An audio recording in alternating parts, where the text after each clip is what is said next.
Amir became a world champion on Saturday night with his unanimous points win over Andreas Kotelnik of the UK at the MEN Arena in Manchester. Let's go live to Bolton now and speak to the WBA Light-Welterweight Champion. A very good afternoon to you, Amir. Thanks very much for coming on the programme. Good afternoon. You've had 2 days for it all to sink in. How does it feel to be the world champion?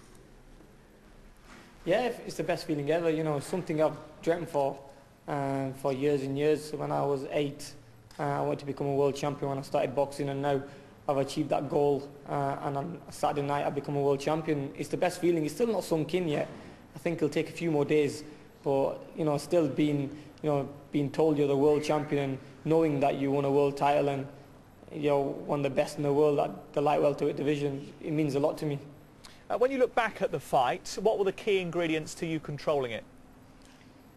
I think it was the speed what won me the fight. You know, speed and accuracy, the foot movement as well. You know, you get many fighters who have speed and power, but the footwork's not the best. But with me, you know, the footwork got me out of danger.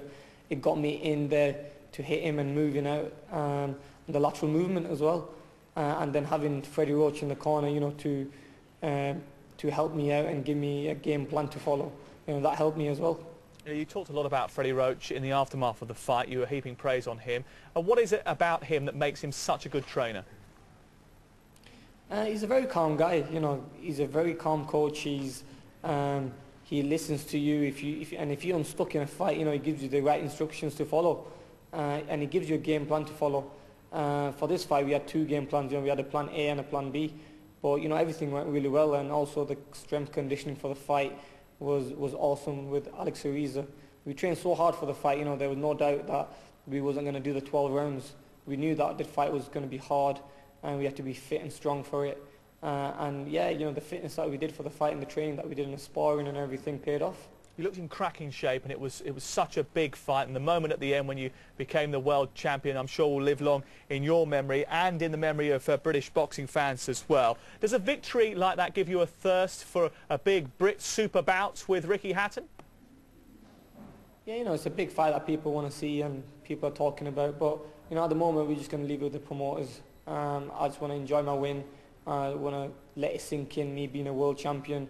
I just want to relax and just forget about the boxing part of it and just relax at the moment with my family. A fight with Ricky Hatton people want to see, but we'll leave it with the promoters because I don't pick fights. You know, I'd fight whoever my promoter tells me to fight. So if the fight ever comes in the future, it comes, and you know, we'll take it. But at the moment, you know, I'm going to leave it with my promoter, and I'm sure they'll, if they think it's the right move to make, then we'll take the fight.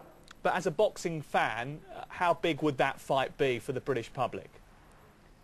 It'd be a huge fight because, you know, you've got 2 champions at the weight, and you know, Ricky Hatton, he's achieved a lot in this game, and I'm a fan of Ricky Hatton myself.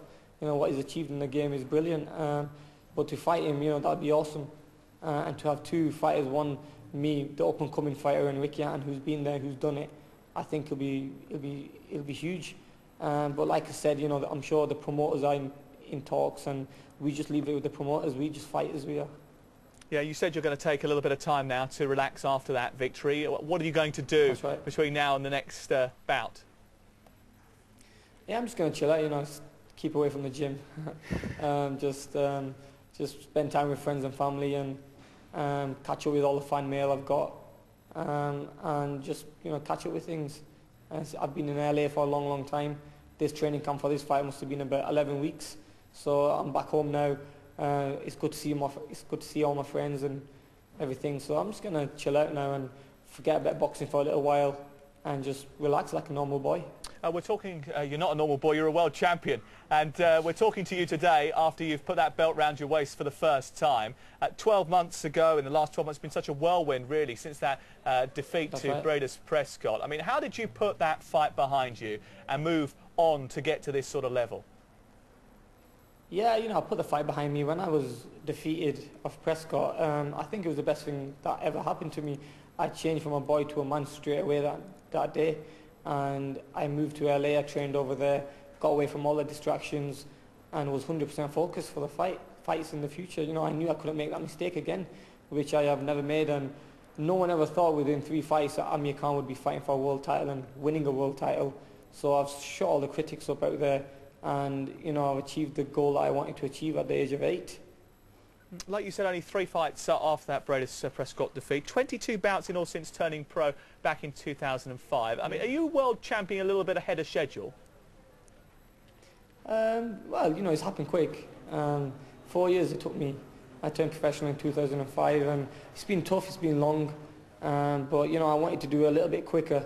But you know, the way things have gone, you know, it's happened for a reason, and the way things have gone, it's gone perfectly right. For me, I think being a world champion at this time is perfect, because there's huge fights for me in the future, and now I want to move and fight in the American stage. I think that will bring out the best of me as well. There's some big fights down the line, so I think what's happening and what's happened is happened at the right time. And you mentioned the glitz and the glamour and the lure of America. Why is it so alluring, and how long do you think it will be before we see you fighting in the States? I'd like to fight there for my next fight. You know, looking towards the end of the year, I just want to relax at the moment, enjoy Ramadan and everything, and spend time with family, and then get back into training and fight over in the States. So I'm looking at maybe November, December time, and you know, I think it'll be huge, because the American public and boxing fans haven't seen me fight live.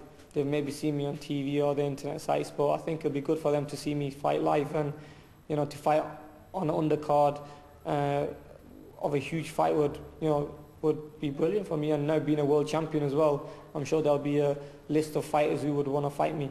So you know, I won't be looking. Yeah, it'd be the best time to do that now. Well, Amir, thanks for joining us. It was a cracking fight on Saturday nights, and congratulations to you. Thank you Get very away much. from that gym.